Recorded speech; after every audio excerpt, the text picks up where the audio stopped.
नमस्कार साथियों, इस समय मैं केदारनाथ धाम में मौजूद हूँ और मेरे साथ केदारनाथ धाम के तीर्थ पुरोहित अंकित सेमवाल जी मौजूद हैं। अंकित सेमवाल जी, सबसे पहले तो आपका स्वागत है। बहुत बहुत धन्यवाद आपका। अंकित सेमवाल जी, ये उत्तराखंड देवभूमि है, यहाँ तो हर कंकड़ हर जगह देवताओं का वास है और ऐसी केदारनाथ है। तो बाबा केदार की जो ये धरती है, क्या इसका पौराणिक महत्व है, क्या इसका पौराणिक इतिहास है और क्यों लोगों के प्रति एक अपार श्रद्धा है बाबा केदार की? हिंदुओं का जो एक ये पवित्र तीर्थ स्थल है बाबा केदार का द्वार केदारनाथ, ये लगभग 5,500 वर्ष पुराना मंदिर है। ये पांडवों द्वारा निर्मित मंदिर बताया जाता है। इसका जीर्णोद्धार शंकराचार्य जी ने किया था।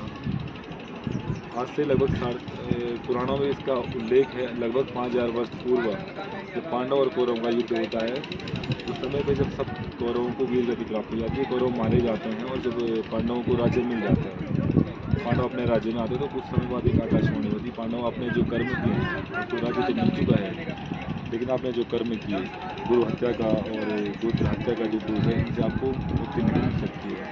पांडव फिर आकाशवाणी को पूछता हमें अगर मुक्ति चाहिए तो क्या करना होगा इसके लिए। तो आकाशवाणी बोलती है आप भगवान शंकर के दर्शन करिए, शंकर जी के दर्शन मात्र से ही आपको मुक्ति मिलेगी। पांडव कई वर्षों तक तपस्या करते हैं भोलेनाथ जी की।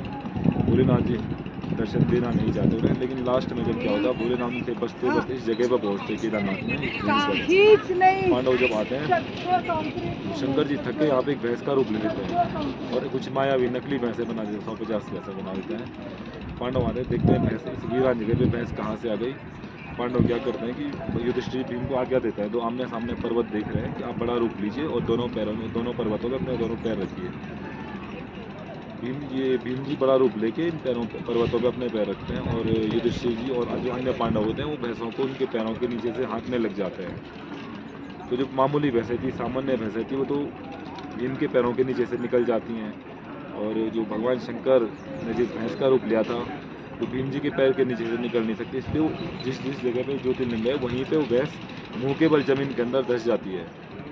तो भगवान ये भीम जी भैंस की पूंछ पकड़ के इस पर गदे का प्रहार करते हैं, जिसका रूप भगवान शंकर ने लिया था। फिर यहीं से भगवान शंकर पांडवों की तपस्या को देखते हुए प्रसन्न होते हैं और यहीं से उन्हें मुक्ति का मार्ग दिखाते हैं। तब से आपने देखा भी होगा मंदिर में घी लगता है भगवान की पिंडी को, इसका भी महात्म्य, इसके पीछे भी कोई वजह है। जब भीम जी गदे का प्रहार करते हैं तो शंकर जी को चोट लग जाती है, तो भगवान शंकर बोलते हैं आज के बाद जो भी मनुष्य जीव इस जगह पर आएगा, इस स्थान पर आएगा, उसके समस्त पाप, समस्त कष्ट, समस्त दुख और दरिद्रताएं दूर होंगी। एक श्लोक है, पापो हम पाप कर्माणाम पापात्माम पाप संभव त्राहि माम पार्वती नाथ, सर्व पाप सर्व कष्ट सर्व दुख हरो भवा। अर्थात जो भी प्राणी मुझ पर आज घी का लेपन करेगा, जो तुमने दर्द दिया है मुझे, तो उस प्राणी को समस्त दुख दरिद्रताएं दूर होंगी। यही इस मंदिर का महात्म्य है। बाबा केदार की महिमा तो आप देख चुके हैं, करोड़ों लोगों की श्रद्धा इसमें है। तो पूरी आपने महिमा बताई, पौराणिक इतिहास बताया बाबा केदार का। तो बाबा केदार की केदारनाथ के तीर्थ पुरुष होने के नाते, क्योंकि आपकी पीढ़ियाँ यहाँ पूजा पाठ करी है, श्रद्धालुओं को दर्शन कराए हैं, बड़े बड़े दूर दूर से देश भर से श्रद्धालु आते थे।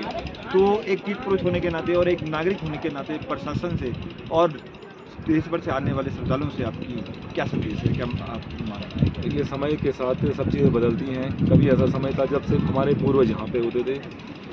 आज भी मेरे पास अपनी कम से कम 10-12 पीढ़ियों का रिकॉर्ड है जो यहाँ पे सेवा करते थे। जब यहाँ पे कोई प्रशासन नहीं था, गिने चुने यात्री आते थे। यात्रियों को लाने के लिए लोग देश के विभिन्न कोनों में घूमते थे, धर्म के प्रचार के लिए, यात्रियों को यहाँ लेने के लिए। लेकिन आज यात्री बढ़ते गए, यहाँ पे सुविधाएँ या प्रशासन आया, सुविधाएँ बढ़ी। फिर भी जिस प्रकार से आज यात्री आ रहे हैं उस हिसाब से यहाँ प्रशासन की व्यवस्थाएँ बहुत ही कम हैं। जो मूलभूत सुविधाएँ हैं, जब यात्री आता है नीचे से, तो सबसे पहले तो यहाँ पे कहीं रेन शेल्टर नहीं है, रास्ते में कहीं ये टॉयलेट वगैरह कहीं नहीं है। मेन चीज़ है पानी की यहाँ पे कोई व्यवस्था नहीं है। पानी तो पूरे जल स्रोत हैं, लेकिन उसका जो होना चाहिए, रखरखाव होना चाहिए यात्रियों के लिए, जैसी व्यवस्था होनी चाहिए वो चीज़ें नहीं है। तो सर प्रशासन से सबसे पहले तो निवेदन है, यहाँ पूरे रास्ते में लाइट की व्यवस्था हो, पानी की व्यवस्था, और यात्रियों को यहाँ पे सीमित संख्या में जितनी यहाँ पे रहने की व्यवस्था हो सकती है उतने ही लोगों को यहाँ पर भेजा जाए। ये मेरा निवेदन प्रशासन से है। जी अंकित सेमवाल जी, बहुत बहुत धन्यवाद। आपने बहुत अहम बिंदुओं को छुआ, बहुत अहम अपनी बात रखी, पौराणिक इतिहास बताया। तो साथियों, ये अंकित सेमवाल जी थे हमारे साथ, केदारनाथ के तीर्थ पुरोहित, लगातार पीढ़ियों से जिनकी लगातार यहाँ सेवा कर रही हैं, पूजा पाठ कर रही हैं और बाबा केदार की धरती में ये लोग अपना जीवन यापन करते हैं, 6 महीने यहाँ रहते हैं, फिर डोली के साथ उनके मठ चले जाते हैं। और आगे भी ऐसी कथाओं के लिए, ऐसे धामों को आपका दौरा कराएंगे। देखते रहिए लुसेंट टुडोरियल। जय हिंद।